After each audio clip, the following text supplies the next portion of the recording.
وأشهد الإيمان ورفع الله ميزانكم الدين. الحمد لله رب العالمين، والصلاة والسلام لا تمان الأكملان على أشرف وأعظم وأجل خلق الله أجمعين، نبينا وأسوتنا وقائدنا وشفيعنا محمد بن عبد الله صلى الله عليه وعلى آله وصحبه أجمعين.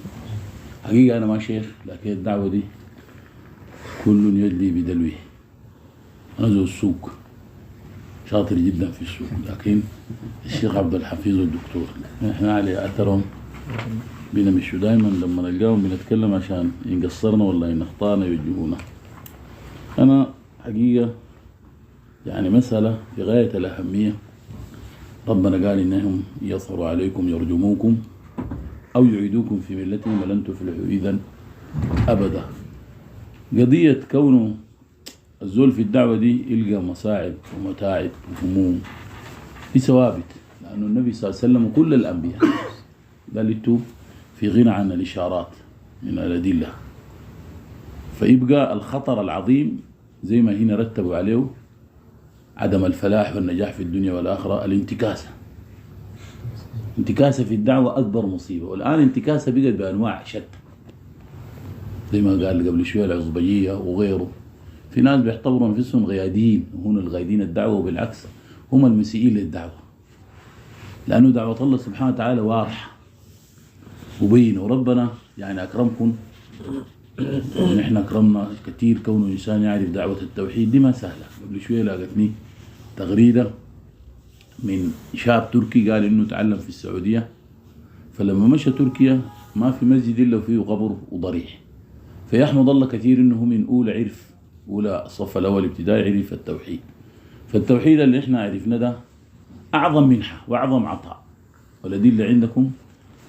فإنه الإنسان لما يجي إنهم فتية آمنوا بربهم وزدناهم هدى وربطنا على قلوبهم قاموا، كان بيان واضح في مسألة التوحيد. ربنا مع ذلك الشبهات والأغاويل كثيرة، لكن بتكون تزيد قوة وثبات. الآن إلى اليومنا هذا هناك شبه وغيره بتزيد الإنسان قوة ثبات إن صدق.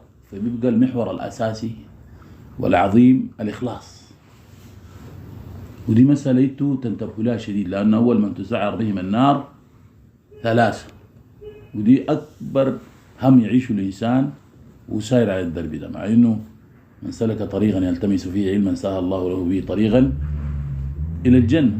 أنتم ماشيين في طريق الجنة. وإن كان مش سمحتها أو قبيل الصباح سمعت طالب بيقرأ على شيخه في الحلقات، يعني إنسان جاء مسجد النبي صلى الله عليه وسلم ليتعلم أو ليعلم، له منزلة الشهيد، مجاهد الشهيد. فدي من مسائل يعني سبحان الله العظيمة، كونه إنسان يكتب في مدينة رسول الله صلى الله عليه وسلم وتنالوا العلم وكده، ده شيء ما سهل. لكن بيبقى المحور الأساسي والثابت والمفروض أي إنسان يخطه قدامه شعار ثابت كل مرة يعين ليه الإخلاص. مع إنه إخلاص مسألة يعني ما متعبة عشان تقرأ ليها ولا عشان تطلع عليها ولا عشان النبي صلى الله عليه وسلم قال بغي من بني إسرائيل، دي فاتحة بالدعارة والعياذ بالله.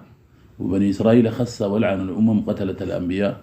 الكلب سيده كان بيعبد فيه الله، هناك نبح وخوف لزول وخلعوه بكتب له ذنب، يعني شيء سيء الكلب. ويذ يلهث الثرى عطشان فنزلت البير فسقط الكلب فغفر الله له. اللي بيقيف مع المسألة دي شيء بسيط وجنة طوالي، لأنه قضية عملت الشدة لله عز وجل.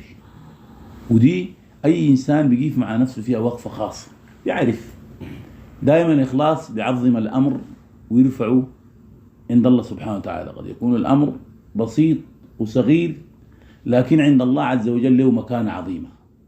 والله يا أخوان ما كلام، بتبقوا أغلبكم كواهلها. أخونا وليد نسأل الله سبحانه وتعالى يعني يتقبل منه ويكتب له الإخلاص. زول أعمى أينما يشوفه، لكن سبحان الله الرجل ده موفق، نحسبه الله حسيبه بالإخلاص. رجل لا عنده راتب ولا سائل في راتب، عنده 4 زوجات، ما دار نتكلم في الموضوع طبعا، لكن عايش ملك. يعني وليد ده أنا من المبالغات برسم في حاله علاقتي به وطيدة جدا شديد، يعني بدون فخر يمكن أقول أقوى من أخوانه. تجيب له حاجة عشان تقول يفرح بها أولاده، كان لحم ولا فواكه، وانت تقعد دقائق اللي يجيب لك ذاته كلها. يعني حيرك كله. نحن المفتحين ديل وناس القروش والتجاره ما بنقدر نعمل دي. في حاجات بتجيب تقولها براك جوا، ودي حاجات تمرقوها للضيوف. لكن لا والله الزول ده يمرق عليك، ولما تتكلم معاه تقتنع تماما انه الوضع عنده غير. ليه؟ لانه عنده علاقه بالله عز وجل، علاقته بالله سبحانه وتعالى خاصه، والعلاقه دي بيولد الانسان بصدقه. يعني انتوا تحمدوا الله قاعدين، يعني مثلا ينزل انظر للشيخ عبد الرزاق البدر، انظر لابنه، بس نظر خليه يسمع دروسه وكده.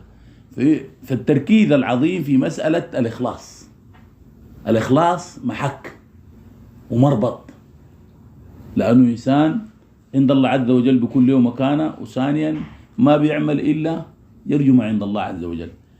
فأنا زي ما قلت لكم الآن الدعوة مفتوح لها على مصراعيها بكل الطرق.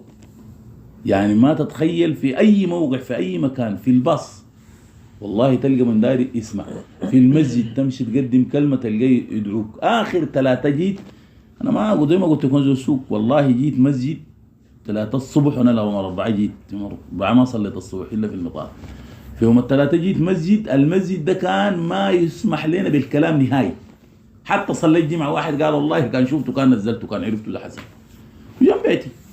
فجيت يوم 3 عملت درس عمك كبير، انتظرته قلت داري احترض، مسكين يدي قال لي يا ولدي ما وصلت لك كتير يا ولدي، انتوا بتتخيلون شنو، نحن ما كلنا على نفس السوق. انت لو ما فاضي شوف زول من ناسك خليه يقول لنا كلمتين 3، فيبقى المسألة اتغيرت. الآن الناس كلها حريصة جدا على انه تسمع، على قدر ما تسمعوا انه في مضايقات وفي سوء وفي حاجات، في نفس الشيء في اتجاه عظيم للناس تسمع دين الله عز وجل. فالآن أي زول فيكم عليه ودور كبير. يعني ما تفتكر علم ده هنا قريته زي ما أنا بتكلم مع الشيخ عبد الحفيظ دكتور، قلت لنا المعهد العالي يقروا وبعدين يمشوا يبيعوا بصل. والله شيء يلمك تفوز لك لداعية لما يمكن 2 شهرين تكلم ناس المعهد المدير الغيره وما تحصله. فدي مأساة، لأنه زي ما قال شيخنا كمال، واحد بيقول لك بعيش كيف والوضع كيف والأمور كيف، ودي كلها ما حقائق. الله سبحانه وتعالى مقدر رزقك وكده وثوابتك. انت لو اشتغلت الدعوة لله عز وجل أكيد ربنا بيمهل لك. أكبر دليل أخونا وليد ده عايش ملك، ما يوم واحد بيشتكي لك، حتى ولو إلا بس يطرق عليك بعض الأمور كعلاقة شخصية ولا كده، لكن إنسان يقوم بدعوة الله عز وجل الليل والنهار. أنا حضرت تخريج لنساء زي 17 مرة كبيرة حفظت قرآن، حفظوهم في تمير 17 لا بعرف نكتب الا بقرا، لكن حفظنا القرآن. فلما جينا سردنا ممكن انا اقول وليد ده ممكن حفظ لها 2000، الحفظهم مشى انفتح ندور، والدور ذاتها حفظت. المهم كم هايل من البشرية ديل في جانب النساء خلي جانب الرجال. ليه؟ لأنه في النهاية ما شايف عشان يتكلم قدامه منه وزير ولا غفير، المهم شغال لله دائما، ما بعين قدامه عشان يوصل يقول معلومة بطريقة معينة وكده، هو ما شايف حد قدامه، فوصل الكلام الواضح البين لله عز وجل. فده مربط لكل أخواننا، انتوا هنا في نعمة ودي فرصة عظيمة تنالوا بها علم، لكن اجعلوا الإخلاص الهم والغاية الأساسية. لأنه الإنسان زي ما قلت قبل شوية أول ما تزعر بهم النار، مع إنه ده شيء خطر شديد وانتوا في داخل الدائرة دي، نسأل الله سبحانه وتعالى كله يسلمنا. لكن المربط إنه الإنسان لو أخلص ربنا سبحانه وتعالى بيتولى أمره وبعينه ووفقه حتى في كثير من المسائل. يعني كون ربنا يوفقك، التوفيق ما سهل، تتوفق في حياتك الأسرية، في حياتك العلمية، في حياتك ده كله لما تكون لك علاقة بالله عز وجل. الشيخ الشنقيطي ذكر إنه واحد دائما بيشتكي الوساوس دائما، فجاء قال لي الشيخ يا أخي دايرك تدعو لي، قال لي بنصحك امشي الحرم واصدق مع الله عز وجل. ده قال بيتوضى من العشاء للصبح وما يصلوا، الصبح ذاته يفوتوا مرات الصبح بس وساوس شغال. فآخر شيء أرشده قال قلت له بس خليك مع الله، امشي الليلة كده مكة، حاول اجتهد وادعو الله واخلص مع الله عز وجل. ففعلا الشاب ده قال انا مشيت مكة وفعلا جعلت الامر لله مباشرة، وصدق مع الله عز وجل من اليوم ذاك وانتهى الأمر. يعني قضيتنا الأساسية نحن لو كنا مع الله عز وجل ما في شيء بيتوقف وما في شيء بيصعب علينا مهما كان. صحيح انتوا هنا يعني المعلومة اللي عرفتها قد تجدوا بعض الظروف الحرجة والظروف الصعبة، لكن كله إن شاء الله لخير ودرجة عظيمة. دي المسألة الأولى، إنكم تخلصوا الله عز وجل. العلم ده يا إخوان ما زي ما قالوا بس خلاص الزول قراه وبعد ذاك يطلع بالمنبر ويتكلم به. شيخنا مصطفى ناجي جاء واحد قال في محاضرة، قال الشيخ، قال لي تنتهي المحاضرة؟ قال لي لا تجاوب بس يا أخي ننتهي. قال لي لا. قال لي أنا يممت في حيطة مزبلة، صلاتي صحيحة ولا باطلة؟ طبعا القصد معروف، زول داري بس يبطل المحاضرة دي. لكن نفس الشيء الشيخ نبيه قال لي الحيطة مزبلة غنم ولا بقر ولا إبل؟ الزول أخذ بعضه وفاق. دي ما بدرسك لا شيخ، لكن انت لو عاشرت ومشيت مع المشايخ بتستفيد تتعلم. يعني الزول يختار مشايخ الآن في الساحة كتار، في ناس تستفيد منهم تقدر ترد ردود مقحمة. زي ده طوال أخذ بعضه لأنه قبالي كان ده جماعة اللي ادوا المعلومة دي عشان ترتقي، لا ما وروه بس حيطة مزبلة قال لك كده وقول لك كده وقال لك كده وقول لك كده. لا ده وفله ليه؟ قال لي زبل غنم ولا إبل ولا بقر؟ الراجل أخذ بعضه وفات. فدي اشياء انت بتتعلمها بالممارسه. الان انتوا نلتوا العلم، لكن محتاجين تعايشوا وتعاصروا مشايخ في الساحه، ناس لهم باع ولهم طرق وساليب. قال شيخ الزنادي مره من المرات التجانيه جو عربات كثيره ودائما معنا مناظره في الحصيصه، وطبعا متاكدين الليله بنغلب وهو بكل هدوء جاب لهم آية إنه الله سبحانه وتعالى قالوا زي الملائكة، ما زاد. ديل الملائكة متأكدين هاي الآية دي الملائكة هاي يخافون الآية انتهت المحاضرة. الجماعة أغلبهم رجع وأغلبهم انتكس وفات. فالقضية وين؟ القضية في إنه الإنسان فعلا محتاج يواكب. ما زادوا المحاضرة، المناظرة دي ما فاتت النقطة دي.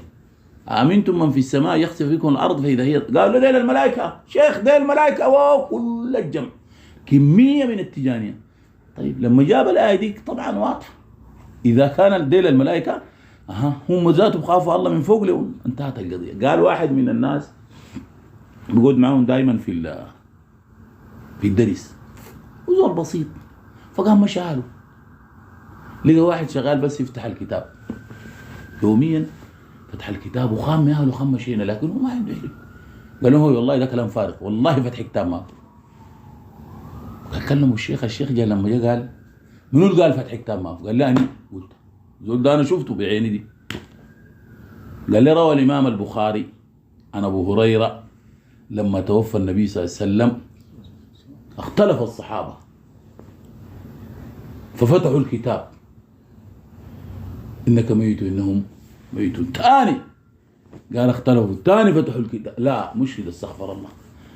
لما قال عثمان بن عفان لما توفى الرسول صلى الله عليه وسلم قال تاني فتحوا الكتاب فقال له وما محمد الا رسول قد خلت من قبل الرسل فان مات او قتل انقلبتم على عقاب.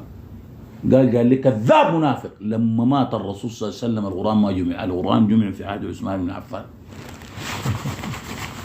فعلا القرآن جمع 200 يا جماعة. ما في كتاب في عهد الرسول صلى الله عليه وسلم، ولا في كتاب عشان يفتحوا، ما في كتاب يفتحوه. فقال لي يا اخي الكتاب ده جمعوه في عهد عثمان بن عفان. انت لو انتبهت الكلام ده ما حتلقاه يدرسوك لا في المعهد ولا في الجامعه ولا في صح. الزول ده ذاته يمكن ما درسوه، لكن سبحان ربنا لقنوا حجته لانه نحسب الله حسيبه صادق، وتاني بممارسته وصدقه وتوجهه فاختها الزول ده من هناك وشال كتبه ومرق على طول. فانا دائما المسألة بركز عليها الناس تخلص وتحاول تعايش وتعاصر مشايخ في الدعوة دي لهم باع. يعني أقحموا كثير من الناس واقنعوهم وصاروا بهم مع إنه ما في تعصب الحمد لله زي ما ناس الدعين. إحنا متى ما لقينا الكلام ما جاي مع دليل ولا فيه تناقض ما في ملزم ولا في مسجلين إحنا بغايمة ولا مدين لسه نشتغل بها. الإنسان بياخد المبدأ اللي بيشتغل به في دعوة الله. فأنتوا في فرصة عظيمة تنالوا العلم، لكن قبل تنالوا العلم أخلصوا. الشيء الثاني عينوا للمشايخ الأجلاء بيجوا هنا ديل دائما حاولوا بعد الدرس ذاتهم قعدوا معاكم تستفيدوا منهم زي ديل عندهم خبرات. نحن ناس سوق ترى ما عندنا كبير غلط، دارين في السوق ده بنعلمكم طب. لكن القضية الجوهرية إنه الناس تخلص، والشيء الثاني الناس تتبع مشايخها يستفيدوا منهم في أساليب الدعوة وطرق الدعوة. بارك الله فيكم، جزاكم الله خير.